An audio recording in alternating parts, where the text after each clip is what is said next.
कर ले आरत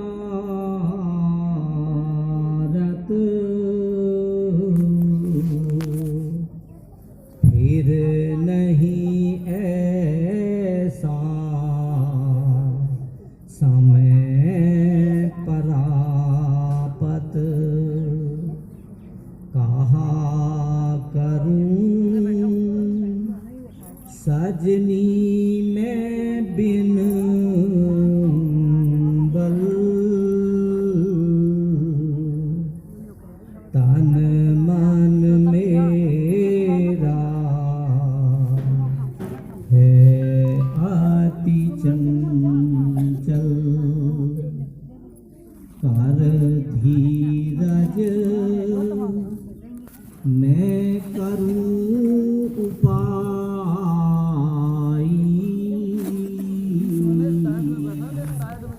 सत्संग कार स्वामी ढींग जाई सोचत कहा सखी कर ले आरत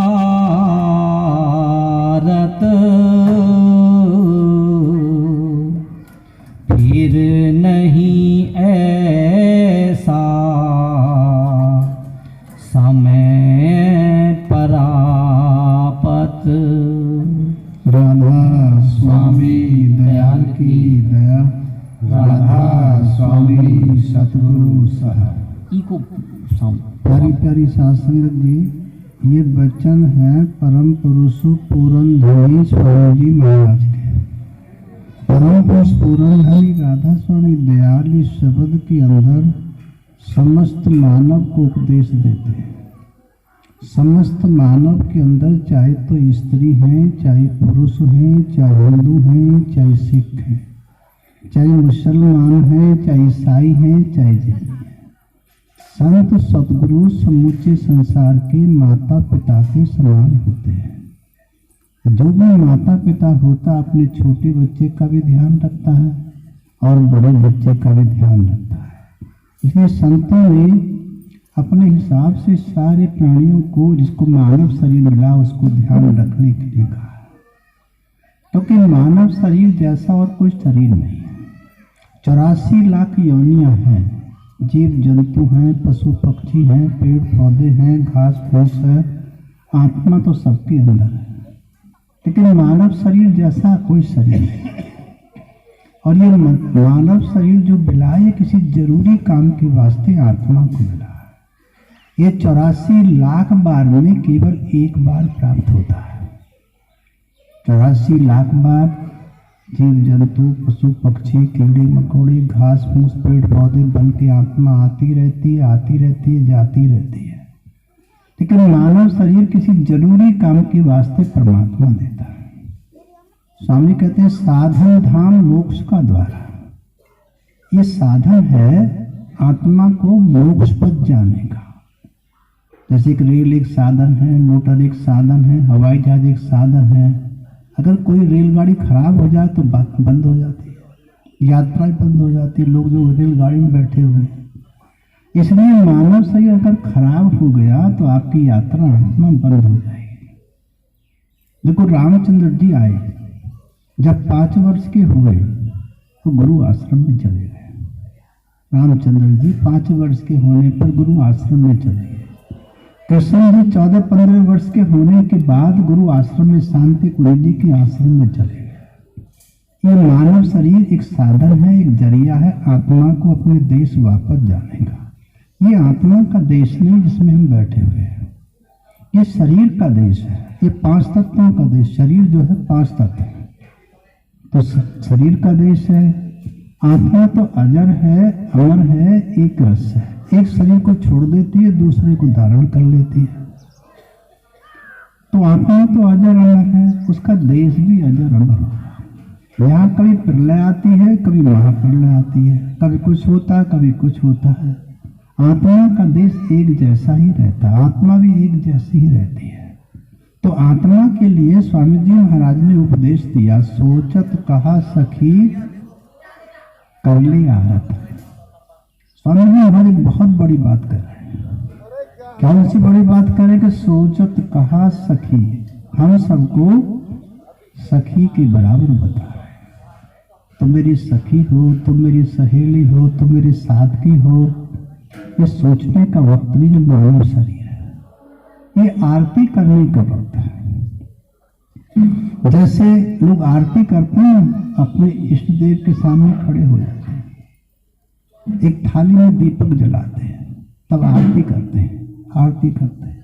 लेकिन संत मत कहता है ऐसी आरती संत मत में नहीं होती है।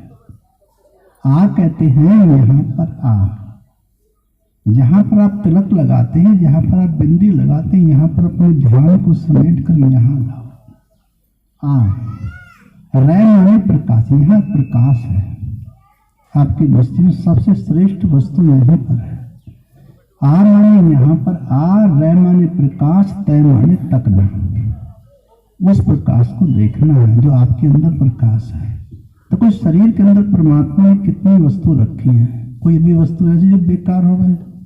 आँख को देखो, नाक को देखो, कान को देखो, मुख को देखो, हाथ को देखो, पैर, किसी भी अंग को देख लो, कोई बेकार नहीं है। तो आपका जो मस्तिष्क है, यहाँ पर एक प्रकाश होता है, वो प्रकाश भी आपकी मुक्ति के वास्ते है, उद्धार के वास्ते है। तो संत सतगुरु आपके अंदर की बात बताते हैं। जो कबीर साहब लिखे पढ़े नहीं थे, कोई गुरु धारण नहीं किया कबीर साहब ने। ये बड़े बड़े ग्रंथ, बड़ी बड़ी पोथियां लिखी हैं उन्होंने, लेकिन आज के जो वैज्ञानिक हैं उन पर रिसर्च करते हैं। कोई वाणी 19-20 नहीं निकलती, 16.25 में निकलती है। कबीर साहब की वाणी, गुरु नानक साहब की वाणी, स्वामी जी महाराज की वाणी, क्योंकि उन्होंने अंदर देख कर के लिखा है, बाहर से कुछ नहीं लिखा। तो स्वामी कहते हैं सोचत कहा सखी कर ले आरत, है सुरती, है रूह, है जीव आत्मा। ये सोचने का वक्त नहीं है। ये जो मानव शरीर है, यह परमात्मा की आरती करने का वक्त है, परमात्मा को देखने का वक्त है, परमात्मा से मिलने का वक्त है। जो आत्मा मनुष्य शरीर पाके परमात्मा से मिल सकती है, और कोई साधन नहीं है, और कोई जरिया नहीं है। खाते तो सब है, बाल बच्चे भी सब पालते हैं, पशु पक्षी जीव जंतु चींटी हाथी बाल बच्चे सब पालते हैं, और अपने अपने बच्चों को प्यार भी करते हैं। कि जिस काम को स्वामी जी महाराज करें, इसको मनुष्य शरीर में ही किया जा सकता है, और किसी शरीर में नहीं किया जा सकता है। सोचत कहा सखी कर ले आरत, तुम ऐसी आरती करो, परमात्मा ने जो भी वस्तु रखी है सब आपके अंदर में रखी है, बाहर कोई वस्तु नहीं है। ऐसे आप ध्यान से देखो, आपकी आंखें देखने के लिए, कान सुनने के लिए, आपके दांत आपको खाना खाने के लिए, जिह्वा रस लेने के लिए, कोई ना कोई वस्तु आपकी बेकार है ही नहीं। ऐसे यहाँ जो प्रकाश है, आत्मा तेरी मुक्ति का साधन है, तेरे उद्धार का साधन है, तुझे परमात्मा के देश वापस भेजने का ये साधन है, ये जरिया। सोचत कहा सखी कर ले आरत, फिर नहीं ऐसा समय बुलावत, फिर ये मानव शरीर नहीं मिलेगा। हर चीज मिलेगी लेकिन मानव शरीर नहीं मिलेगा। बाल बच्चे मिलेंगे, खाना पीना ही मिलेगा, मकान भी मिलेंगे, बिल भी मिलेंगे, घोंसले भी मिलेंगे, सब कुछ मिलेगा, लेकिन मानव शरीर नहीं मिलेगा। ये साधन तुम्हारा आपके हाथ से निकल गया, ये फिर हाथ आने वाला नहीं है। करना है सो कर लो भाई, ये समय निराला है। तो जो करना है आप जल्दी से जल्दी कर लो, ये परमात्मा ने तुमको अनमोल समय दिया है। अनमोल समय, मानव का जो चोला दिया है, ये अनमोल समय आत्मा को परमात्मा के देश जाने का समय है।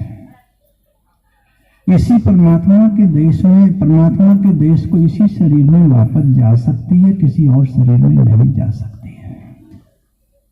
तो स्वामी जी महाराज की सलाह है, स्वामी जी महाराज के उपदेश है, आप ऐसी आरती करो, अपने यहाँ आकर के अपने अंदर में अपने प्रकाश का दर्शन करो। जो आत्मा अपने प्रकाश का दर्शन करती है, शरीर के अंदर बैठ कर के, इस मस्तिष्क में आकर के, उसका रास्ता प्रभु के देश को वहां से शुरू होता है। उस स्थान से परमात्मा के देश जाने का रास्ता शुरू होता है। जो भाई बहन मनुष्य शरीर पाकर के अपने अंदर में प्रकाश को नहीं देख पाए हैं, उनको मानव शरीर का कोई लाभ नहीं होगा। उनको लाभ होता है जो उसके अंदर प्रकाश को देख करके अपने अंदर का सफर करते, अपने अंदर की यात्रा करते हैं। स्वामी जी महाराज का उपदेश है, कोटि भान उदय जो हुई, ऐते ही पूर्ण चंद्र लखोई, पुरुष राम सब एक न होई, ऐसा पुरुष दिदारा है। आपके अंदर ऐसा पुरुष बैठा हुआ है, करोड़ सूरज करोड़ चंद्रमा उससे शर्मिंदा हो जाता, उसके एक बाल से। कोटि भान उदय जो हुई, ऐते ही पूर्ण चंद्र लखोई, पुरुष राम सम एक न हुई। एक राम की बराबरी नहीं कर सकते करोड़ सूरज करोड़ चंद्रमा। ऐसे उस सागर में से तुम निकल के आई हो, उस सागर के तुम बूंद हो। जब उस सागर में तुम पहुंच जाओगी, सच्ची शांति आपको मिल जाएगी, सच्चा सुख मिल जाएगा। आप यहाँ ध्यान से देखो, धन दौलत में सुख नहीं है, सच्चा सुख नहीं है, स्थायी सुख नहीं है। थोड़ी देर का सुख तो आराम तो है थोड़ी देर का, लेकिन स्थायी सुख नहीं है। किसी भी धनवान को देखो, सुखी है, भागने में रहते हैं, रात को भी भागते हैं, दिन को भी भागते हैं, लेकिन काम कभी समाप्त नहीं होते हैं। बचपन में भी भागते रहे, जवानी में भी भागते रहे, बुढ़ापे में भागते रहे, लेकिन काम कभी खत्म नहीं हुए। जब दुनिया से जाते हैं तो कोई ना कोई काम छोड़ के चले जाते हैं। किसी को अपनी बेटे की शादी रह जाती है, किसी को बेटी की शादी रह जाती है, किसी को मकान बनाना रह जाता, किसी को दुकान बनानी रह जाती, कोई ना कोई काम रह जाना है। स्वामी महाराज का उपदेश है, ऐसे होती जब कोई ना कोई काम रह ही जाना है तो तुम काम छोड़ के परमात्मा का ध्यान कर लो। सबसे कीमती वस्तु है, सबसे अमूल्य वस्तु है परमात्मा का ध्यान करना। ये मनुष्य शरीर में हमको मिल जाए तो हमारा जीवन सफल हो जाए। ये मिलता है कि संत सदगुरु के द्वारा। जब कोई संत सदगुरु मिलते हैं तब उनसे अपने घर जाने का रास्ता हमको मिलता है। तो स्वामी जी महाराज की सलाह पर आगे फिर उपदेश करते हैं। हाँ जी, कहा करूं सजनी मैं बिन बल, तन मन मेरा है आति चंचल। अब इस कड़ी को आत्मा कहती है। क्या कहती है? कहा करूं सजनी में, स्वामी मैं क्या करूं, मैं तो बिना बल के हूँ। मेरा तन भी चंचल है, मेरा मन भी चंचल है, तन मन है मेरा अति चंचल। तो स्वामी महाराज आगे उपदेश करते हैं फिर, कर धीरज मैं करूं उपाय,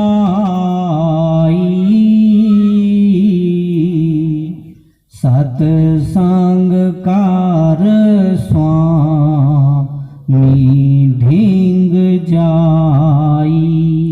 और संग बयान करते हैं, कर धीरज में करूं उपाय, सत्संग कर स्वामी ढींग जाई। ऐसरती रहो अजीब आत्मा, तो सत्संग करो संत सदगुरु के पास जाकर के। जिसको भी ज्ञान होता है वो सत्संग में जाने के बाद ज्ञान होता है। सतगुरु की जो पहचान होती है सत्संग में जाने के बाद पहचान होती है। स्वामी जी महाराज के उपदेश का उपदेश है, कर धीरज मैं करूं उपाय। ऐसा होती तो धीरज कर मैं उपाय करता हूँ। उपाय क्या करता हूँ? तो सत्संग में जाना शुरू करो। सत्संग कर स्वामी डे जाए तो संत सदगुरु का संग करो। देखो संतों के सत्संग से बड़े बड़े ठग, बड़े बड़े चोर चोरी छोड़ देते हैं, बड़े बड़े डाकू डकैती छोड़ देते हैं। जैसे वाल्मीकि कौन थे? एक लुटेरे थे, एक डाकू थे, लेकिन नारद मुनि की संगति उनको मिली है। नारद मुनि की संगत मिलने से उनका जीवन बदल गया। रामचंद्र जी पैदा भी नहीं हुए थे उस समय, रामायण लिख के रख दी थी। रामचंद्र जी पैदा नहीं हुए, 10,000 वर्ष पहले रामायण लिख के रख दी थी वाल्मीकि ने। उन्हें कहाँ से ज्ञान हुआ? उनके अंदर से ज्ञान हुआ। तो स्वामी जी महाराज की सलाह, कर धीरज मैं करूं उपाय, सत्संग कर स्वामी ढींग जाए। तो मैं उपाय करता हूँ, तुम धीरज करो, तो सत्संग करो, सत्संग में जाकर के बैठो, सत्संग सुनो और ध्यान से सुनो।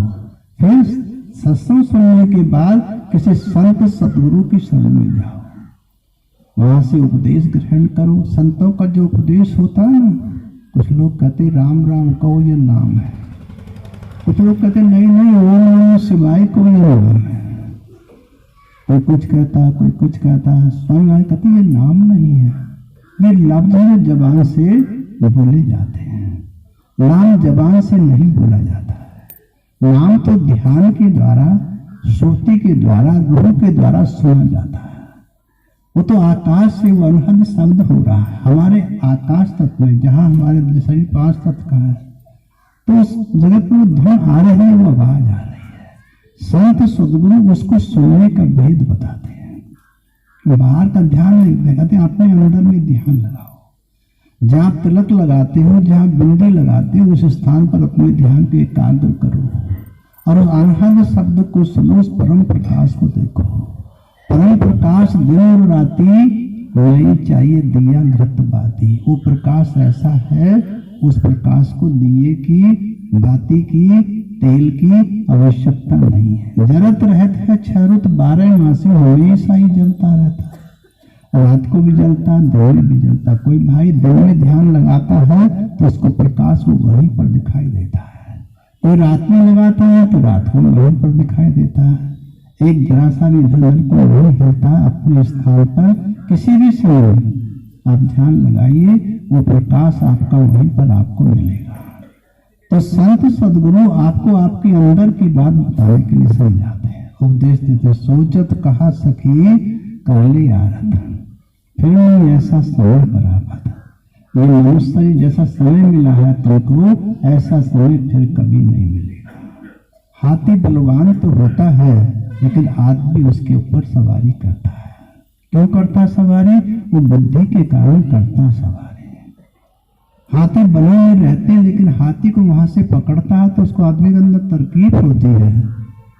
हाथी को पकड़ने जाता है तो क्या करता है? पहले एक खाई बनाता है, जहाँ को हाथी निकलते हैं वहाँ खाई बनाता है। खाई को कमजोर लकड़ियों से पाट देता है, उस पर मट्टी फेंक देता है। जब हाथी उस पर उछलते कूदते, वनों में जब चलते तो उछलते कूदते चलते, सब उस पर चलते हैं, वो खाई लकड़ियां टूट जाती हैं, हाथी उसमें फंस जाता है। जब हाथी उसमें फंस जाता, 2-4 दिन फंसा रहता, भूखा रहता है, प्यासा रहता है, निकल नहीं सकता, इतना भारी वजन है, उस खाई से निकला नहीं जाता। तो आदमी 2-4 दिन के बाद जाके देखता है क्या हालत है इसकी। अगर वो फूल फाल करता तो 1-2 दिन और छोड़ देता, भूखा ही छोड़ देता, प्यासा ही छोड़ देता। जब वो फूल फाल करनी बंद कर देता है, उसके धोरे पानी रख देता है, पानी पिलाता है, फिर उसको धीरे धीरे खाना खिलाना शुरू करता है। हाथी सोचता मेरी ये मदद कर रहा, मेरी ये सहायता कर रहा है। फिर जैसे वो आदमी कहता है, फिर हाथी वैसे ही करने लग जाता है। तो आदमी अक्ल से काम लेता है, उसके पास अक्ल है, हाथी के पास इतनी अक्ल नहीं है। तो स्वामी जी वहां कहते हैं ये मनुष्य शरीर बहुत दुर्लभ है, ये मनुष्य शरीर बहुत दुर्लभ है। ये मनुष्य शरीर देवताओं को भी नहीं मिलता है, देवताओं को भी नहीं मिलता है। तो ये मनुष्य शरीर जन्म पाकर के ये हीरा जन्म है, इसको वैसे बेकार बर्बाद मत करो। इसका जो एक श्वास है ना, श्वास जो है, कबीर साहब कहते हैं कहता हूँ कहीं जात हूँ, कहूँ बजाकर ढोल, श्वासा खाली जा रहा 3 लोग का मोल। इस त्रिलोकी में श्वास की कीमत है। जब तक श्वास चल रहा आपके शरीर की कीमत है। जिस दिन श्वास बंद हो जाएगा आपके शरीर की कोई कीमत नहीं होगी। उधर लोग क्या कहेंगे? ले चल हुई, फिर ले चलने की बात होगी, शमशान में ले जाने की बात होगी। और शमशान में जब ले जाते तो क्या बोलते हैं? राम नाम सत्य है, सत्य बोलो गत है, राम नाम सत्य। कहाँ तक बोलते हैं? शमशान तक बोलते जाते हैं। जब शमशान में पहुंच जाते हैं, फिर उसके बाद कोई नहीं बोलता। उस मुर्दे को जला के वापस लौटते हैं घर को, कोई बोलता? भूल जाते हैं। वो सब तो समय सामने था, इसने कितना परिश्रम किया है, कितनी मेहनत की है, आज खाली हाथ चला गया। मुट्ठी बोलने आया जग में, हाथ पसारे जाएगा, क्या वहां से लाया और क्या यहाँ से ले जाएगा। आप ध्यान से देखो, यहाँ से आपके साथ जाने वाली कोई वस्तु है? कोई वस्तु। आपका शरीर भी आपके साथ जाने वाला नहीं है। तो स्वामी जी महाराज की सलाह है सुनती जीवन तो ये सोचने का वक्त नहीं है, ये परमात्मा का ध्यान करने का वक्त है। जब तक श्वास चलता है हम लखपति होते हैं, कोई करोड़पति होता है, कोई मकान का मालिक, जब तक सांस चलता है, और सांस बंद होने के बाद आप यहाँ कुछ भी नहीं होते हो। स्वामी जी महाराज की सलाह है, उपदेश है, बड़े प्यार से समझाते, इस प्रभु के नाम की याद कर लो। वो नाम तुम्हारे अंदर हो रहा, 24 घंटे तुम्हारे अंदर हो रहा, रात दिन तुम्हारे अंदर वो नाम हो रहा। उस नाम को सुनो, उस नाम को जाकर के ध्यान करो, उसका नाम का ध्यान करो। स्वामी जी महाराज की यही सलाह है, यही उपदेश है। ये नर्तन जो है अमूल्य इसी वास्ते है, इसके अंदर वो नाम हो रहा जिससे आत्मा को मुक्ति मिलती है, हमारी अंतर आत्मा का उद्धार होता है, ऐसा नाम इसके अंदर हो रहा। इसलिए नर्तन पाए यत्न कर ऐसा, जिससे वो करता मिले, उत्तम जौन पदार्थ की फिरने बारंबार मिले। ये मनुष्य बार बार नहीं मिलता है, सबसे उत्तम मानव शरीर है। करना है सो कर लो भाई, ये समय निराला आया। जो करना है वो जल्दी से जल्दी कर लो, ये अनमोल समय आत्मा को मनुष्य शरीर मिला हुआ है, इसको बेकार बर्बाद मत करो। आगे फिर स्वामी जी समझाते हैं, वे दयाल जब कृपा धारे,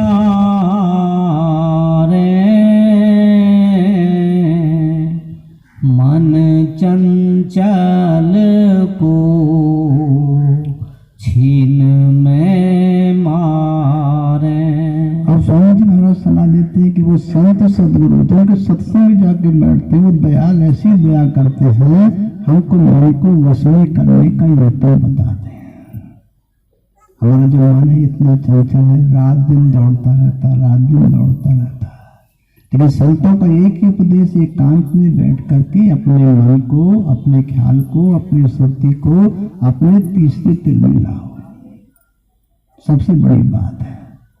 और उस तिल के बताते हैं, जो पंडित लोग तिलक लगाते हैं इस स्थान पर, बीबियां लोग बिंदी लगाते हैं, इसी स्थान पर लगाते हैं। चेहरा तो हमारा बहुत बड़ा है, लेकिन सबने यही स्थान चुना है।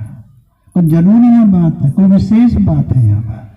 तो यहाँ पर ध्यान को एकाग्र करना सीखो, संत सदगुरु की सोहबत में बैठ करके, ताकि जब आपका ध्यान यहाँ आने लग गया, यहाँ रुकने लग गया, तो आपको उस मनुष्य शरीर का पूरा लाभ प्राप्त हो जाएगा।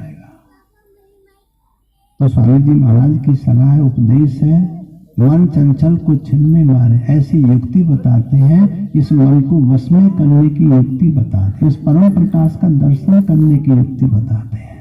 जो भाई जो बहन परम प्रकाश का दर्शन करता है, उसका जीवन सफल हो जाता है। इस मनुष्य शरीर में आने का उद्देश्य आत्मा का उस परम प्रकाश को देखने का था, बाहर में नहीं। जैसे आप किसी मंदिर में जाओ, है ना, किसी मंदिर में तो जाते हैं और ये शिव के मंदिर में जाते जल ले जाते हैं और शिव के ऊपर चढ़ा देते हैं। शिव के ऊपर चढ़ा देते हैं, चढ़ाने के बाद हाथ जोड़ के बैठ जाना, सुबह से दोपहर तक बैठे रहना। लेकिन शिव जी महाराज एक गिलास पानी नहीं पिलाएंगे। पिलाएंगे? आज तक किसी को पिलाया? क्यों नहीं पिलाया? वो जड़ चीज है, एक दुश्मन आपका है, किसी वजह से आपके घर पर आ जाएगा, आप उसको शरबत तो नहीं पिलाएंगे, लेकिन पानी जरूर पिला देंगे, पानी जरूर पिला देंगे। ये शरीर चेतन है और ये मूर्ति जड़ वस्तु है, जड़ वस्तु है, ये कुछ कर नहीं सकते हो। तो इसलिए कहते हैं आपकी जो चेतनता है, हमारे शास्त्रों का उपदेश क्या है? मूलाधार चक्र में गणेश का वासा है। मूलाधार चक्र में, स्वादिष्ठान चक्र में ब्रह्मा का वासा है, मणिपुर चक्र में यहाँ की नाभि है, विष्णु का वासा है। और हाथ चक्र में, हृदय चक्र में शिव का वासा है। देखो ब्रह्मा पैदा करने वाले हैं। सारी सृष्टि की जो रचना होती है इंद्रिय चक्र से पैदा होती है। विष्णु पालन करता है, विष्णु पालन करता है, वो नाभि से सारे शरीर की पालना होती है। जब खाना नाभि में पहुंच जाता है, सबका रस निकल करके ओतप्रोत हो जाता है, सारे शरीर को शक्ति पहुंच जाती है। जब खाना नाभि में पहुंचता है उससे रस निकलता है। तो स्वामी बोले शिव जो है वो संहार करता है। जब हृदय की गति बंद हो जाती है, खेल खत्म हो जाता है। अब कंठ चक्र में शक्ति का वासा, लेकिन हम बाहर ढूंढ रहे हैं। हमारे शास्त्र कह रहे हैं सब कुछ आपके अंदर परमात्मा ने रखा हुआ है। कंठ चक्र में शक्ति का वासा है। आपके मस्तिष्क में आपकी आत्मा का वासा, सबसे बड़ा ज्ञान आपके मस्तिष्क में है। सोचने की शक्ति, समझने की शक्ति से भूख लगती है आपके पेट में, पता कहाँ चलता है? आपके मस्तिष्क को पता चलता है कि भूख लगी हुई है। प्यास लगती है पेट में, तो आपका मस्तिष्क कहता है कि प्यास लगे, पानी पी लो। यहाँ कोई जरूरी चीज है, यहाँ से यात्रा शुरू होती है आत्मा के ऊपर जाने के लिए। नीचे नहीं जाना है, आत्मा का देश ऊपर की तरफ है। स्वामी जी महाराज कब ने यहाँ से संतों ने उपदेश शुरू किया है। जहाँ आत्मा बैठी हुई है वहां से संतों ने उपदेश शुरू किया है। वहां से तुम ऊपर की तरफ जाओ, अपने देश की तरफ जाओ। जिस देश से तुम आई उस देश की तरफ जाओ। संसार में आने का कोई लाभ नहीं है, तो आपको ऊपर जाने के बाद ही सच्ची शांति मिल सकती है, सच्चा सुख मिल सकता है। तो स्वामी जी महाराज की ये सलाह है। ये नर्तन जो मिला है ये बहुत जरूरी काम के वास्ते आत्मा को परमात्मा ने दिया है। तो जरूरी काम यही है कि आत्मा अपने देश को वापस जा सकती है। इस साधन से, इस साधन से, इस जरिए से आत्मा अपने देश को जा सकती है, और कोई ऐसा साधन नहीं है। स्वामी जी महाराज की फिर सलाह आगे फिर समझाते हैं। शब्द थाल देवे सुरत हाथा,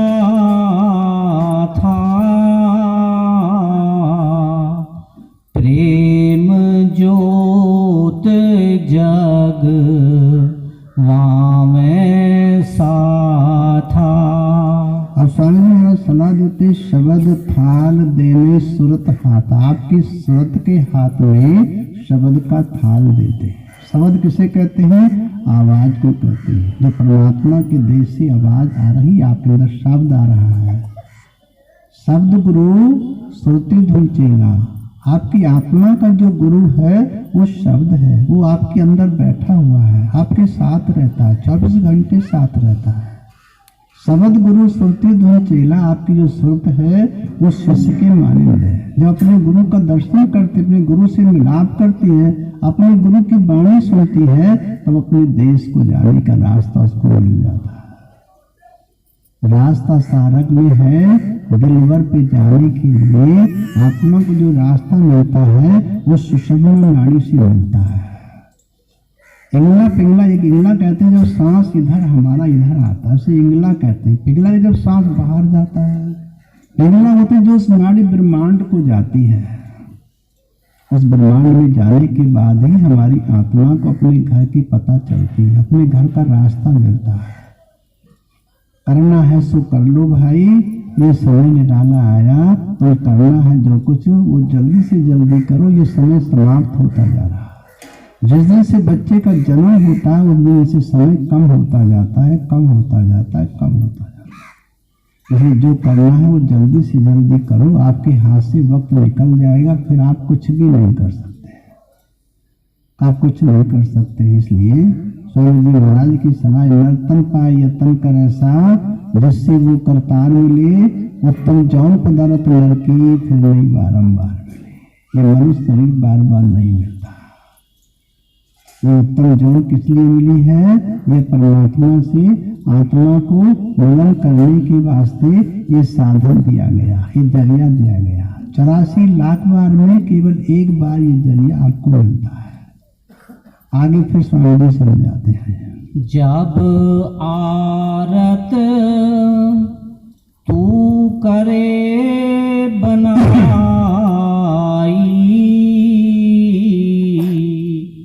तब ही मुक्ति पदारथ पाई। अभी अभी जो स्वामी जी ऊपर बयान करके आए थे आरती के विषय में, तो स्वामी कहते जब आरत तो करे बनाई है, ऐसी आरती तू बनाकर करेगी तभी तुझको मुक्ति प्राप्त होगी। ये बार बार दीपक घुमाने से आरती तुम्हारी पूर्ण नहीं होगी। तुम्हारी आरती पूर्ण होगी अंदर में प्रकाश को तकने से, प्रकाश को देखने से तुम्हारी आरती पूर्ण होगी। जब आरत तो करे बनाई तब ही मुक्ति पदारथ पाई। ये मोक्ष जाने का रास्ता, आत्मा को अमर देश जाने का रास्ता तभी प्राप्त होता है। तब इस मनुष्य में बैठ के ऐसी आरती करते हैं, अपने अंदर में प्रकाश को तकते हैं, देखते हैं, तभी हमको इस संसार से, सावागमन से छुटकारा मिल सकता है। जब करने से, तब करने से राजपाट तो मिल जाता है, दान पुण्य करने से धन दौलत तो मिल जाता है, सेठ साहूकार तो बन जाते हैं, लेकिन आवागमन नहीं छूटता है। आवागमन तो उस परम प्रकाश का दर्शन करने से ही ये आवागमन छूटता है। 84 का जो चक्कर है ये छूट जाता है। जैसे कोई मानव भजन भक्ति करके, दान पुण्य करके सेठ साहूकार तो बन जाता है, राजे महाराजे तो बन जाते हैं, लेकिन आवागमन तो नहीं छूटता उनका।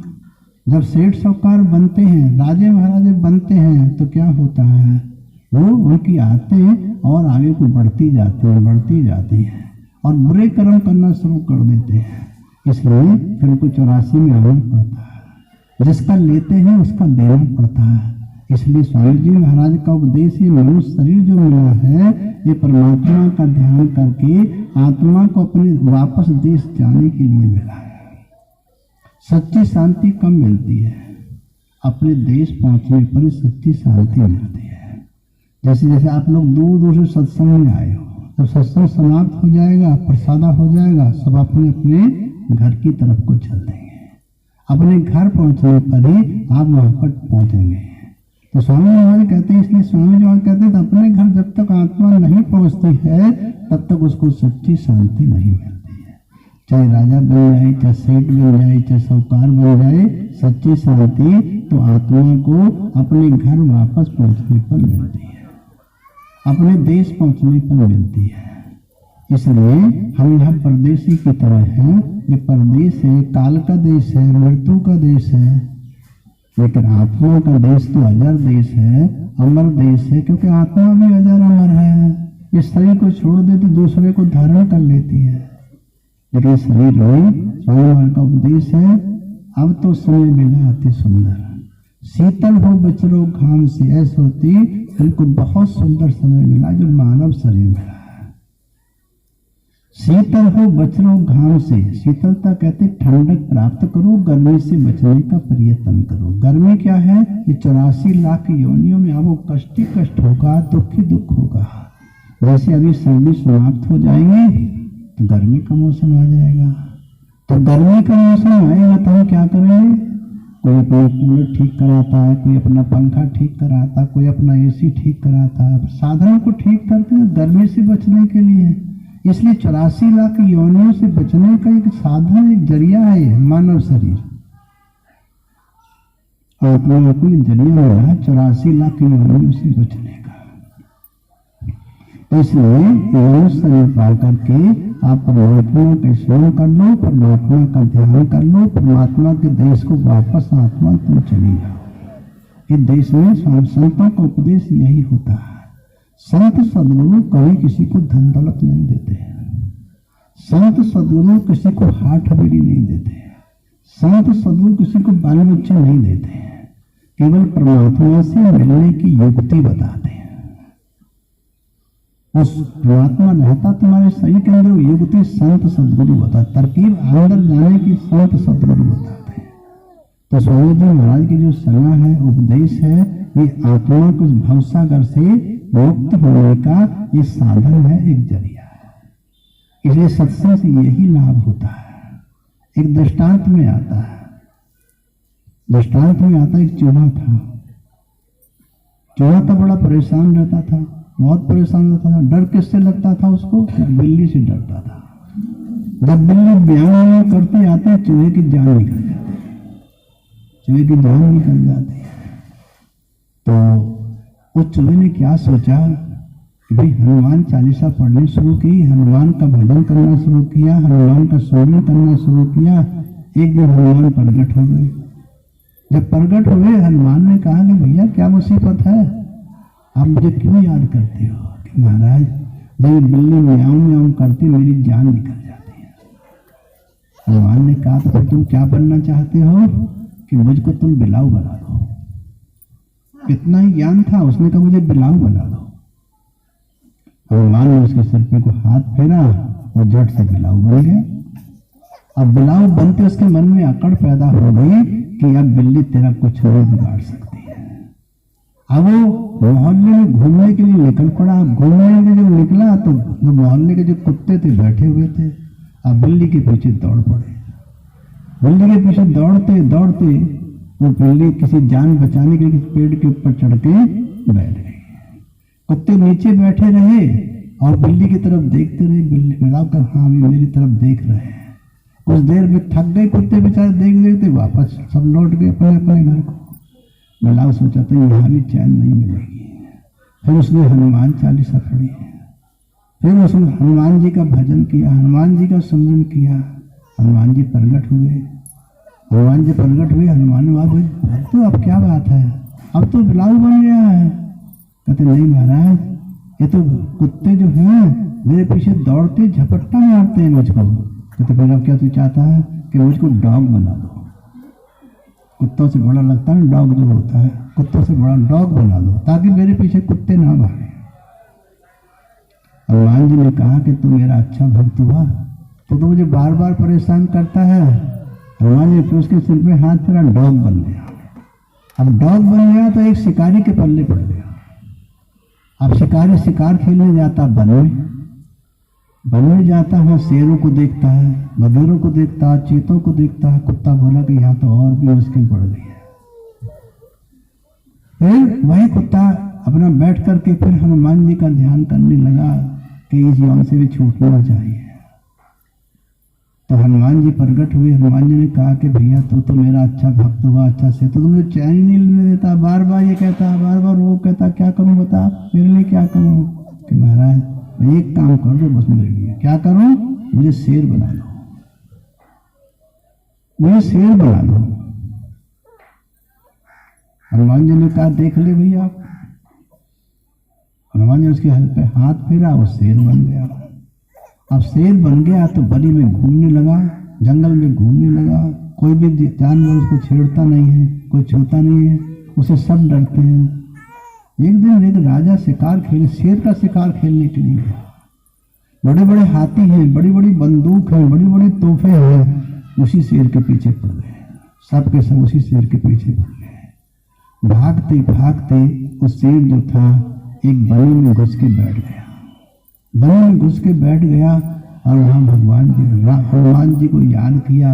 हनुमान जी ने कहा कि भैया तू तो मेरा अच्छा भक्त हुआ, बोल अब तेरा क्या करो, तू तो शेर बन गया। कहते नहीं महाराज, बस एक बार मेरी बात और सुन लो।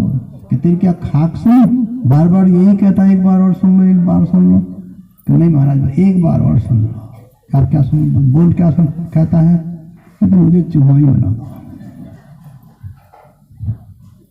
जो परमात्मा आत्मा को जहां भी भेजता है उसे कर्म से निपटारा करने के लिए भेजता है, तो वही उसको शांति मिलती जहां भेजता है। तो स्वामी जी महाराज का उपदेश है, मानव जन्म हमको जो मिला है ये आत्मा को परमात्मा का के दर्शन करने के वास्ते, परमात्मा के देश वापस जाने के वास्ते मिला है। इससे बड़ा कोई जरिया नहीं है मानव शरीर से बड़ा। तो स्वामी जी महाराज का उपदेश है, स्वामी जी महाराज की सलाह है, जब आरत तू करे बनाए तब ही मुक्ति पदारथ पाए। जब तुम जैसे स्वामी जी ने ऊपर बयान किया आरती के बारे में, ऐसी आरती तुम जब करोगे तभी तुमको मोक्ष मिल जाएगा। इस आवागमन से तुम्हारा छुटकारा हो जाएगा।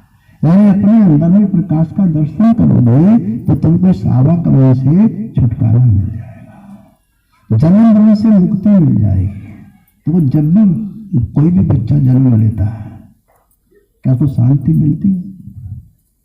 माता के गर्भ में शांति मिलती है, जन्म लेने के बाद शांति मिलती है, धन दौलत पाने के बाद शांति मिलती है, वह कहीं शांति नहीं है।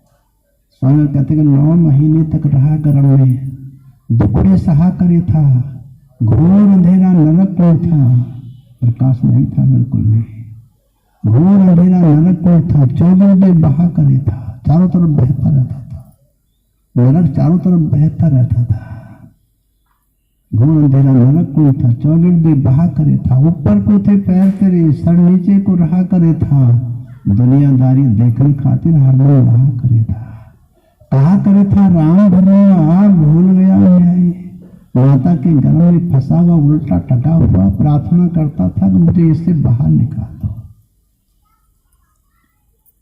बाहर निकलने पर तो सब कुछ भूल जाते हो।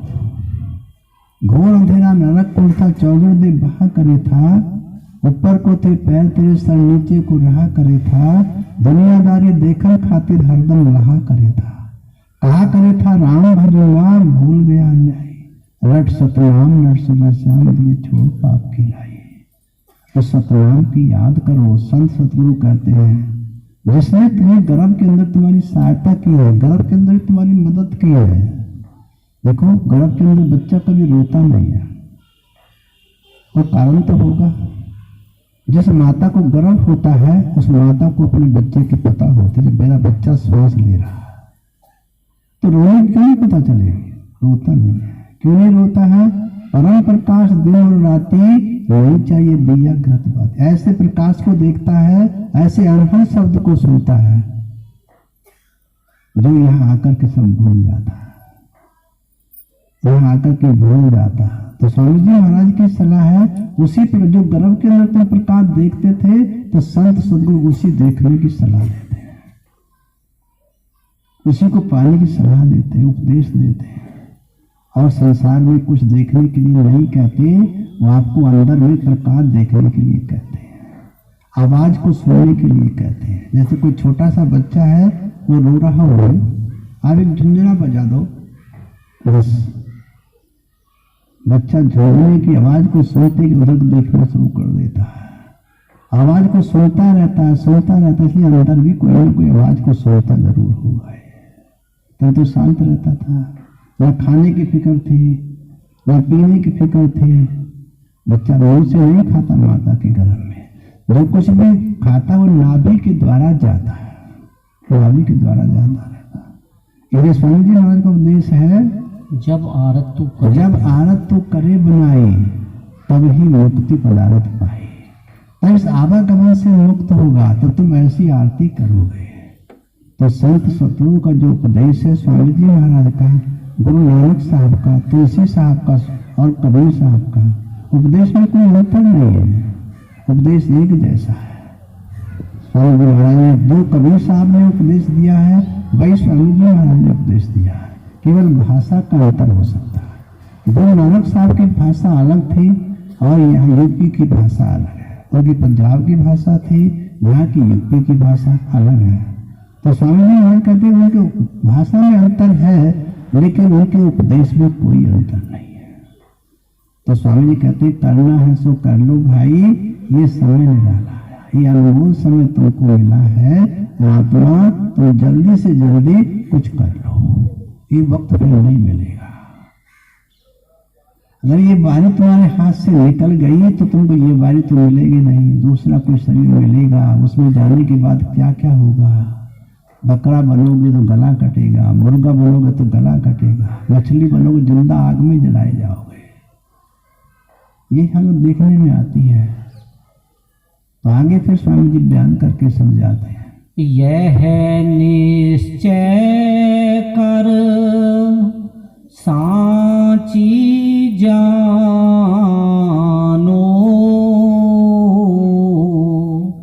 तुम स्वामी को समराथ मानो। पर ध्यान किया। स्वामी कहते हैं यह निश्चय कर साची जान, तो स्वामी को तो समृत मान। संत सदगुरु समृत पुरुष होते हैं, उनको बाहर के लिखने पढ़ने की जरूरत नहीं होती है, उनको लिखने पढ़ने की आवश्यकता नहीं होती है। वो अपने अंदर को देखते हैं, अपने अंदर जिस चीज को देखते हैं, जहां तक का ज्ञान होता है वहीं तक की बातें करते हैं। आज कबीर साहब की वाणी पर बड़े बड़े वैज्ञानिक लोग रिसर्च करते हैं, खोज करते हैं, और जैसे रिसर्च करते हैं उनकी बात सवा सुनाने सही निकलती है। कबीर साहब की, कबीर साहब लिखा, कोटिन भान उदय जो हुई, ऐते ही पुण्य चंद लखोई, पुरुष रोम सब एक न हुई। आज के वैज्ञानिक खोज कर रहे हैं, एक सूरज नहीं है, वैज्ञानिक कह रहे हैं अनेकों सूरज हैं, लेकिन वो हमसे बहुत दूर है। ये सूरज हमारे नजदीक है, जो हमको देख रहा है ये हमारे नजदीक है, और सूरज हमसे बहुत दूर है, वो हमको दिखाई नहीं देते हैं। कबीर साहब अब से 600 वर्ष पहले कहेंगे इस बात को। स्वामी जी महाराज की सलाह है, यह निश्चय कर साची जान, स्वामी को तो समृत मान। संत सदगुरु समृत पुरुष होते हैं, उनको अंदर का ज्ञान होता है, अंदर की बातें करते हैं। हम सबके अंदर एक जैसी चीज है। देखो ऋषि मुनि का शरीर था, वो भी हमारे जैसा था, हमारे जैसा था। साधु संतों का शरीर वो भी हमारे जैसा ही होता है, कोई अलग नहीं होता। तो संत सदगुरु इसलिए कहते हैं, जो मेरे अपने अंदर देखा है वह सबके अंदर है। ये सब उसी चीज को देखें तो परमात्मा के पास पहुंच जाएंगे, परमात्मा के देश को आत्मा वापस चली जाएगी। स्वामी जी महाराज की सलाह, करना है सो कर लो भाई, ये समय निराला है, जो करना वो जल्दी से जल्दी करो, आपके हाथ से वक्त निकला गया, लेकिन जो वक्त निकल गया ये वापस नहीं आने वाला। जो श्वास आपके निकल जा रहे हैं ये वापस नहीं आएंगे, और आएंगे, उसके पीछे और आएंगे, फिर और आएंगे, एक दिन ये श्वास समाप्त हो जाएंगे। नहीं, श्वास समाप्त हो जाएगा, आपका दुनिया में कुछ नहीं होगा। ऐसे लखपति हो, करोड़पति हो, श्वास बंद होने के बाद आप फिर कुछ भी नहीं होंगे।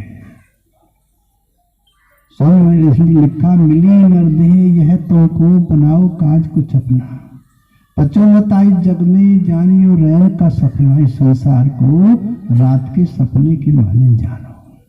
जैसे कोई भाई कोई बहन सपने के अंदर रेलगाड़ी में बैठ जाता है, रेलगाड़ी में बैठ के बड़ी लंबी यात्रा करता, घंटों यात्रा सपना देखता जाता है, सपना देखता रहता है।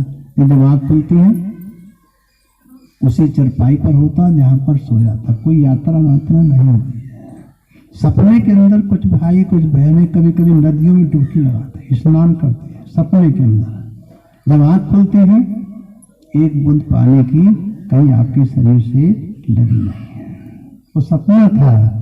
एक दिन आपका ये संसार भी एक दिन सपना हो जाएगा। जिस दिन आपकी आंखें बंद हो गई ये सपना हो जाएगा। जो बाल बच्चे आपके आपके नहीं रहेंगे, आपके नहीं रहेंगे। जैसे माता अपने बच्चे को कितना प्यार करती है, ध्यान से देखो कितना प्यार करती है। सबसे बड़ा गुरु कौन होता है? माता ही गुरु होती है, सबसे बड़ा। और माता बच्चे को जन्म देती है, आप भूखी रह जाती है, बच्चे को भूखा रखती है कभी? कोई माता अपने बच्चे को भूखा नहीं रखती है। माता क्या कहती है, सोचती है मेरा बच्चा अमेरिका जाके पढ़े, अमेरिका भेज देती है। अमेरिका में पढ़ लिख करके विद्वान तो बन गया है, नौकरी तो लग गई है, नौकरी भी अच्छी लग गई है। अमेरिका में नौकरी बहुत अच्छी होती है, लेकिन माता चिट्ठी लिखती है, टेलीफोन करती है, बेटा मैं बीमार हूं तुम आ जाओ, मुझको देख जाओ। वो क्या कहता है, अरे माता यहाँ छुट्टी नहीं मिल रही है, कैसे आऊं? वो आ ही नहीं पाता है। हम सब भूल जाते हैं माँ का जो फर्ज है। तो स्वामी जी महाराज का उपदेश आप ध्यान से देखो, माँ का कितना बड़ा काम होता है बच्चे को पालने का, पोषने का, संभालने का। छोटा सा बच्चा होता है जब माता की गोद में होता, किसी डरता नहीं किसी से, और जब अकेला होता तो डरता है, फिर कोई मार ना दे, कोई पीट ना दे। लेकिन माता के सामने कोई मार नहीं सकता, कोई पीट नहीं सकता। स्वामी जी महाराज का उपदेश है, मिली मर्दे यह तुमको बनाओ काज को चपना, बच्चों मताई जग में जानियो रहने का सपना। ये संसार रात के सपने के मानंद है। स्वामी कहते हैं यह तन दुर्लभ तुमने पाया, कोट जन्म भटका जब खाया। करोड़ों जन्म भटकने के बाद तब तुमको ये शरीर मिला। यह तन दुर्लभ तुमने पाया, कोट जन्म भटका जब खाया। कोट जन्म भटकने के बाद ये शरीर मिला। अब या को वृथा मत खो, अब या को बेकार बर्बाद मत करो, अब या को वृथा मत खाओ। चेतो छिन छिन भक्ति कमाओ, भक्ति करो तो गुरु की करना, बिना गुरु के भजन भक्ति नहीं करना। गुरु से ज्ञान मिलता है। स्वामी जी महाराज की सलाह है, बड़े भाग से ये नर्तन मिला है और नर्तन में हमको सत्संग मिला है। ये बड़ी ऊंची बात है, सत्संग का मिलना जो होता है। स्वामी जी महाराज की सलाह आगे फिर उपदेश करते हैं। भोग लगाए लेव प्रसादी,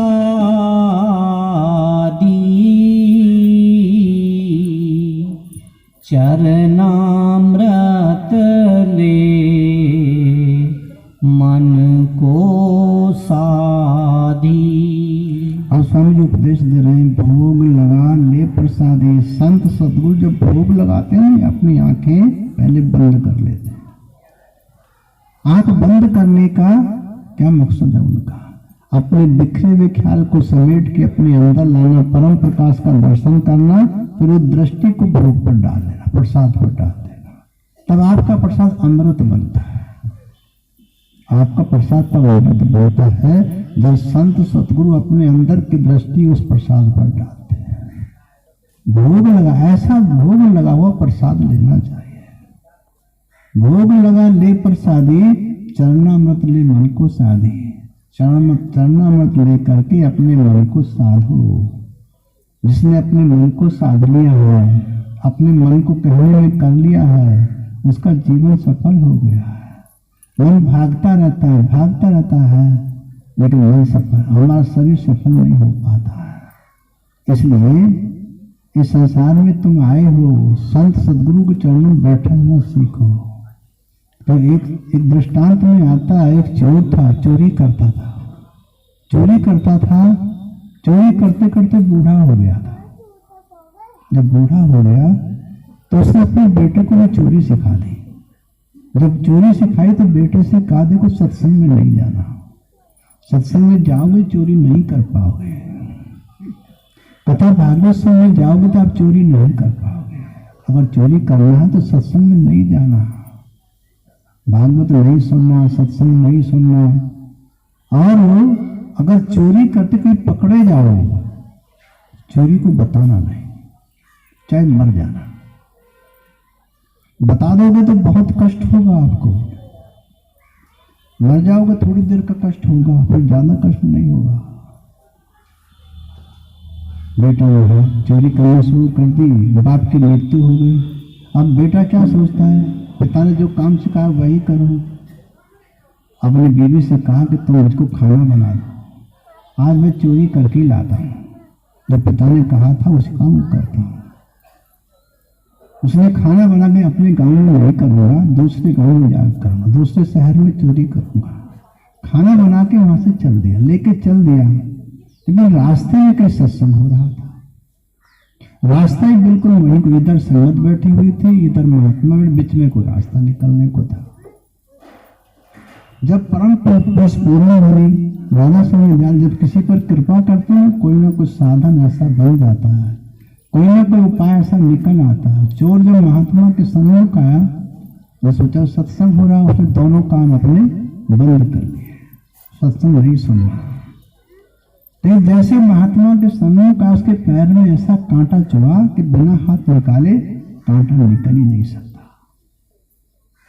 उसको हाथ निकालना पड़ा।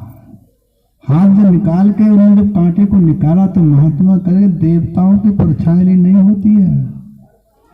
जो देवता लोग होते हैं, देवता जो होते हैं उनकी परछाई नहीं होती है। ये बात उसके अंदर, केवल इतनी बात उसके अंदर चली गई। उसने जो चोरी की तो राजमहल में चोरी की, राजमहल में, और चोरी भी खजाने में की। करोड़ों रुपए का सामान निकाल लिया, लेके चल दिया। जब निकल रहा था, राजा रानी सोए पड़े थे। अब रानी का हार देखा, जो 9 लाख का हार था, वो चमचमा रहा था, बहुत सुंदर लगा, देखने में बहुत सुंदर लगा। तो सोचा अब तो चल तो रहा ही है, हाथ तो तेरे खाली हैं, सामान तो कंधे पर रखा हुआ है, या सिर के ऊपर रखा हुआ, एक हाथ में हार भी ले लिया, हार लेकर चला गया। निकलते निकलते निकल गया, बाहर निकल गया। लेकिन जब गांव से, शहर से 4-5 किलोमीटर बाहर निकल गया, अब सोचता आराम कर लेता, उस सारे सामान को जमीन में दाब करके, ऊपर मिट्टी करके, वो कपड़ा बिछा के वहां पर सो गया। जब पता चला कि राजमहल में चोरी हो गई, तो राजा ने सारी रात के चौकीदार बुला लिए। रात के चौकीदार बुलाए, सबसे कहा कि देखो, अगर हमारी चोरी वापस नहीं आई तो एक एक को सूली पर चढ़ा दिया जाएगा। तुम रात को जगते नहीं हो, तनख्वाह तो लेते हो, और चोर चोरी करके ले जाते हैं, इसलिए आपको सूली पर चढ़ाया जाएगा। अब सूली का नाम सुनकर जो पुलिस वाले थे, सब चौकीदार थे, आप कोई जंगल में भाग रहा है, कोई शहर में भाग रहा है, तो पुलिस को पता भी होती, पता होता है कि किधर होते हैं, इधर चोर है।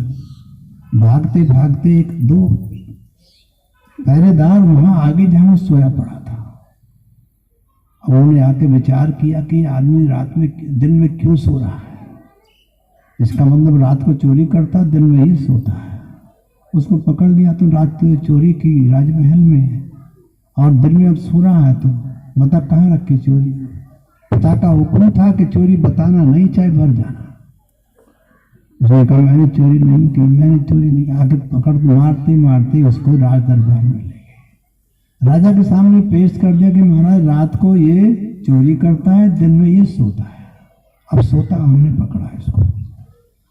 राजा ने बहुत पूछा उसको, राजा के सामने भी नहीं हंकारा। तो राजमहल से की छत से रानी देख रही थी, चोर पिट रहा है, और चोर खून हो रहा, इतनी पिटाई हुई, लेकिन हंकार नहीं रहा। रानी के दिल में दया आ गई। रानी ने कहा, बोली बांदे से तुम राजा को बुला के लाओ। राजा को बुलाया, तो राजा से कहा कि महाराज, ये चोर को नजर कैद कर दो, और रात को मैं इसका इम्तिहान लूंगा, ये चोर है या नहीं। जितने भी चोर होते हैं वो किसी देवी देवता को जरूर पूछते हैं, अधिकतर काली माता को ज्यादा पूछते हैं। रात के 12 बजे रानी ने क्या काम किया, अपना मुख काला किया, अपने हाथ काले किए, पैर काले किए, सब शरीर काला कर लिया। एक हाथ में तलवार ली, एक हाथ में मसाल ली, और जाके तुरंत उसके चोर की फाटक खोल दिए। चोर उससे प्रार्थना कर रहा था कि देवी माता तुम मुझे बचा लो, मैं तुम पर इतना धन कुर्बान करूंगा। जब देवी माँ को देखा, उसने एकदम शांत हो गया कि माँ प्रकट हो गई है, अब तेरी जरूर रक्षा हो जाएगी। जब देवी माँ की तरफ देखा, तो देवी की परछाई ली जा रही है, देवी को तो परछाई ली है। अब चोर सोचता है कि महात्मा तो कभी झूठ नहीं बोलते, देवताओं की परछाई नहीं होती, इसके परछाई है, ये देवी नहीं है, इसका मतलब यह कोई भेद लेने वाला है, भेद लेने वाला है। तो वहां पर विचार करते करते देवी ने कहा कि मूर्ख, तूने चोरी की और मेरे नाम को कुछ भी नहीं निकाला। कहता माता, मैंने चोरी नहीं की है। बार बार फटकारती है उसको, बार बार फटकारती है, तूने ये किया, तूने वो किया। अब देवी होती तो बता देती। अभी चोर थक गया पूछते पूछते, कहते कहते चोर ने कहा, देख माता, तू तो घट घट के जानने वाली है, तू तो घट घट के जानने वाली है। जब मैंने चोरी की है तो कैसे बताऊं कहाँ रखी है। अब तो कहीं चोरी की है तो बता कहाँ रखी है, मैं अकाउंट करके लाऊं। अगर वो देवी होती तो बता देती, वो देवी थी नहीं। रानी ने क्या किया, राजा को बुलाया, राजा से कहा देखो महाराज, इसने चोरी नहीं की है, अब तुम एक काम करो, पहले इसको स्नान करवाओ, फिर इसको कपड़े पहनाओ, कपड़े पहने हुए खाना खिलवाओ और कुछ इनाम देके इसको विदा कर दो। यहाँ से भेज दो इसको। इसकी बहुत पिटाई होनी है, हमारे से बहुत पाप चढ़ गए, इसने चोरी नहीं की है, मैंने इसी प्रकार से इसका परीक्षण किया, निरीक्षण किया है, इसलिए चोर नहीं है। राजा ने खाना खिलवाया, स्नान करवाया, खाना खिलवा के कपड़े पहना के उसको कुछ इनाम दे करके वहां से भेजे चले जाओ। अब रास्ते में वो विचार आता है उसको, चलते चलते रास्ते में विचार आया कि संत सदगुरु कह रहे थे देवताओं कोई परछाई नहीं होते हैं। अगर ये विचार मेरे मन में, ये बात मेरे अंदर नहीं होती तो आदमी बचता नहीं, आदमी बचता नहीं। इसलिए जब एक बात से मेरा कल्याण हो गया है तो सारे जीवन संतों की शरण में रहूंगा तो मेरा जरूर कल्याण हो जाएगा। उसने घर जाने का रास्ता बदल दिया और महात्मा के पास चला गया और जीवन में इतने साधु बनकर महात्मा बन गया और भजन भक्ति करके परमात्मा के अर्पण हो गया। हमारा जीवन जो बहुत मुश्किल से परमात्मा की तरफ लगता है, धन दौलत की तरफ, हाथ हवेली की तरफ, बाल बच्चों तक तो लगा ही रहता है, लेकिन परमात्मा की तरफ बहुत मुश्किल से लगता है, बड़ी कठिनाई से लगता है। इसलिए स्वामी जी महाराज की सलाह है, भोग लगाए लेव प्रसाद। आप किसी संत सदगुरु का भोग लगाओ, प्रसाद लोगे, चरणामृत लोगे, मन को साधोगे। अगर संत सदगुरु का चरणामृत मिल जाता, चरणामृत कहाँ होता है? संत सदगुरु के जो चरण होते हैं वो आपके मस्तिष्क में होते हैं। आप संत सदगुरु के चरणों को देखो, देख करके चले जाओ। आप जहां पे ध्यान करोगे ना उनका आपके मस्तिष्क में, आपके मस्तिष्क में मिलेंगे। आप जहां भी ध्यान करोगे उनका आपके मस्तिष्क में मिलेंगे। तो चरणामृत को मस्तिष्क में मिले, मस्तिष्क में ध्यान करो। मस्तिष्क में वो परम प्रकाश है जो हमेशा रात दिन होता रहता है। अपने ख्याल को उधर ले जाने की कोशिश करो। संतों का ये उपदेश है, स्वामी जी महाराज की ये सलाह है। अपने मनुष्य शरीर को बेकार मत करो, उसका ध्यान करो। आपके पास में वस्तु परमात्मा ने सारी वस्तु रखी हुई है। आगे फिर समझाते हैं। राधा स्वामी जाप निज नामा,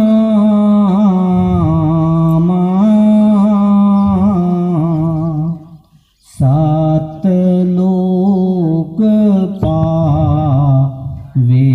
ताब धामा। सब प्यारी प्यारी साथ संगत जी, यहाँ पर स्वामी ने कहा राधा स्वामी जप निज नामा तब तो पावे सत्यलोक मुकाम है। आप जैसे कोई नया नया आदमी सत्संग में आता, राधा स्वामी मत के सत्संग में आता, उसको बड़ा ताज्जुब होता है, ये राधा स्वामी नाम पहले तो कभी नहीं सुना था, ये पता नहीं कहाँ से टपक पड़ा है। तो बार बार राधा स्वामी भूला जाता, बार बार कहा जाता, तो पहले कभी नहीं सुना। अब स्वामी जी महाराज कहते हैं देखो राधा स्वामी का मतलब क्या है। राधा कहते हैं आत्मा को जो हम सबके अंदर है, और स्वामी कहते हैं परमात्मा को जो सबका परमात्मा एक है। सब आत्मा उस सागर में से निकल के आई है। वो परमात्मा सागर के समान है, आत्मा बूंद के समान है। वो सागर में से आत्मा निकलती आई है। जब तक वो सागर में नहीं पहुंचेगी तब तक सच्ची शांति नहीं मिलेगी, सच्चा सुख नहीं मिलेगा। आप ध्यान से देखो स्वामी जी महाराज को, राधा स्वामी जप निज नाम, उस निज नाम को जब जो तुम्हारे अंदर है। देखो अंदर की बात, राधा माने आत्मा, आत्मा अंदर है, परमात्मा भी तुम्हारे अंदर है। उस नाम को जपो तब तुम पाओ सत्यलोक मुकाम, तब तुमको सत्यलोक मिलेगा, अजर लोक मिलेगा, अमर लोक मिलेगा, एक रस लोक मिलेगा जो कभी नाश नहीं होता है। कबीर साहब कहते हमारे देश में चंदा न सूरज, जो देश से आत्मा आई है उसमें चंदा भी नहीं है, सूरज भी नहीं है। हमारे देश में चंदा न सूरज है। हमारा जो परम पुरुष पूर्ण धर्म है उसके अंदर जो तेज निकलता, प्रकाश निकलता है, उसे सारी देहों को काम होता है। उसका दर्शन करने की, आत्मा को रोटी की जरूरत तो है नहीं, कपड़े की जरूरत है नहीं, शरीर को आवश्यकता है, आत्मा को कोई आवश्यकता नहीं है। तो सच्ची शांति आत्मा को परमात्मा में जाने के बाद ही मिल जाती है। जैसे आपने कभी देखा होगा, यहाँ बरसात होती है, पानी किधर को बहता है, जिधर नीचा होता है उधर को बहता है। बहते बहते पानी नाली में आ जाता है। अब नाली चलती है, रात को भी चलती है, दिन में भी चलती है। किधर को जा रही है? एक नाले की तरफ को जा रही है। नाले की तरफ को जा रही है। नाले की तरफ को जा रही है और नाला किसी नदी की तरफ को जा रहा है। और नदी रात को भी चलती, दिन में भी चलती, कहीं विश्राम नहीं करती। आज तक किसी ने देखा नहीं नदी को विश्राम करती। रात दिन चलती ही रहती है, चलती ही रहती। किधर को जा रही है? वो समुद्र की तरफ को जा रही है। जब नाली वाला पानी नाले में पहुंचता, नाले का पानी नदी में पहुंचता, नदी का पानी समुद्र में पहुंचता है, हिल मिल करके एक हो जाता है। जिस प्रकार समुद्र का पानी उछलता है, फिर उस प्रकार वो पानी भी उछलना कूदना शुरू कर देता है। सच्ची शांति आत्मा को परमात्मा रूपी सागर में जाने के बाद ही मिलती है। स्वामी जी महाराज की सलाह है, ये उपदेश है। इसी के साथ ये सबक समाप्त होता है। बोल राधा स्वामी दयाल की दया, राधा स्वामी सतगुरु सहाय।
स्वामी दयाल की दया, राधा स्वामी सतगुरु सहा।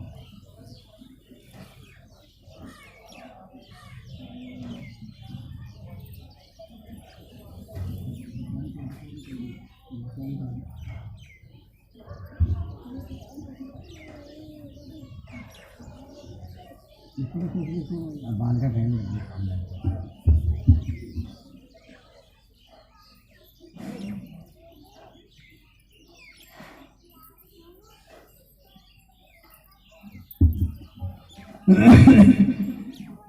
बोलो राधा स्वामी दयाल की दया, राधा स्वामी सतगुरु सहा।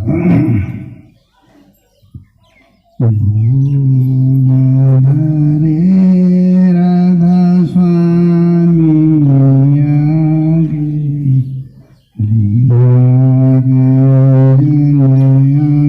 रस पागे, गगन शिखर पर बजाए नकारा, भोग लगाया स्वामी ने सारा, काल कलम को खा गई छीन, जिंदगी नाम धरा या पल, ऐसा भोग लगाया नहीं कभी, राधा स्वामी पाग सब को अगरी, भोग धरे राधा स्वामी आगे,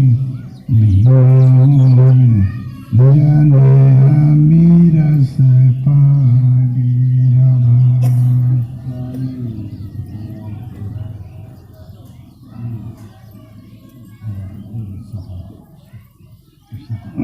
प्रसाद भगवान।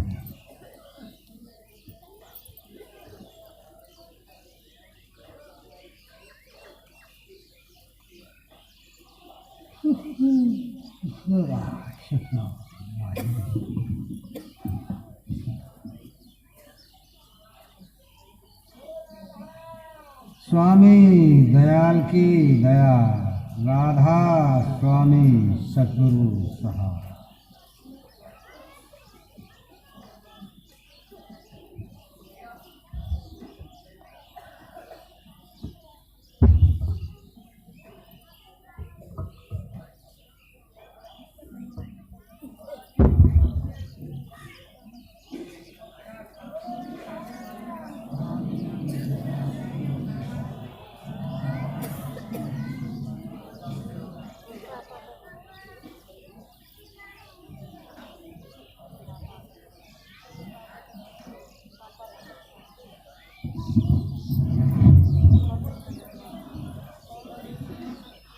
बोलिए राधा स्वामी दयाल की दया, राधा स्वामी सतगुरु सहा। आदरणीय साध संगत जी, अभी आपने स्वामी जी महाराज के अमृत रूपी वचनों का श्रवण किया है और सब लोगों की आत्माओं को बड़ी बड़ी शांति मिली है। अभी आप लोगों के सामने सूखा प्रसाद वितरण हो रहा है। कृपया शांति बनाए रखिएगा। सभी भाई बहन आराम से शांति से सूखा प्रसाद ग्रहण कर लें।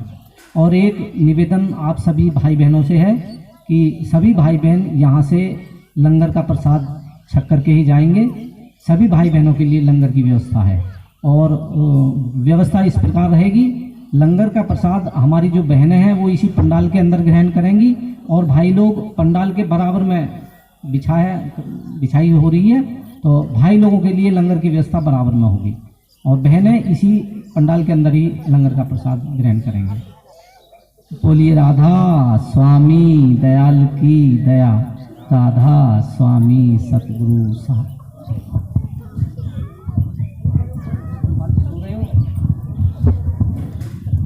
सोनपाल जी।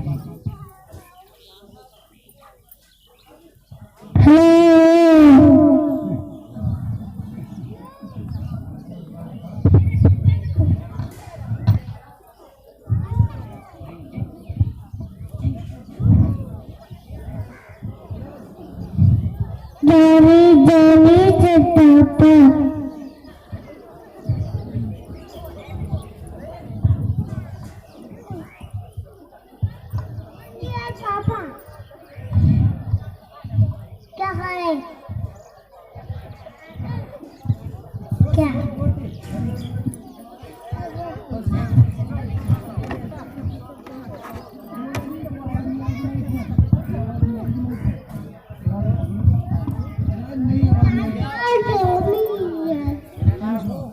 विराज खोल के आना, तो माइक में आवाज नहीं आनी।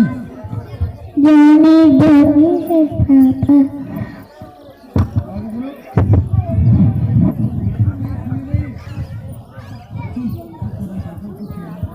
जब इसमें बोलेगा ये डोरी से तो आवाज जा रही है। हेलो एवरीवन भैया पे एक बार भैया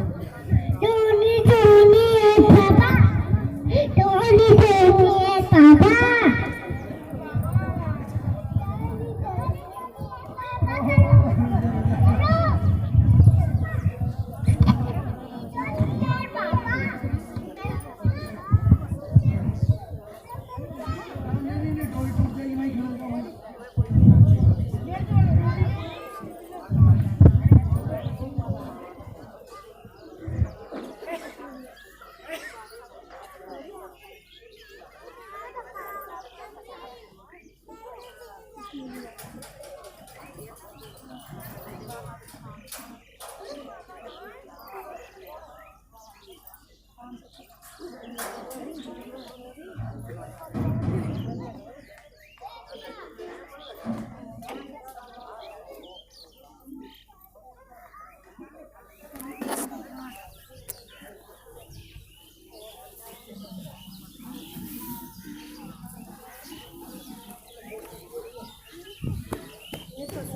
हाँ,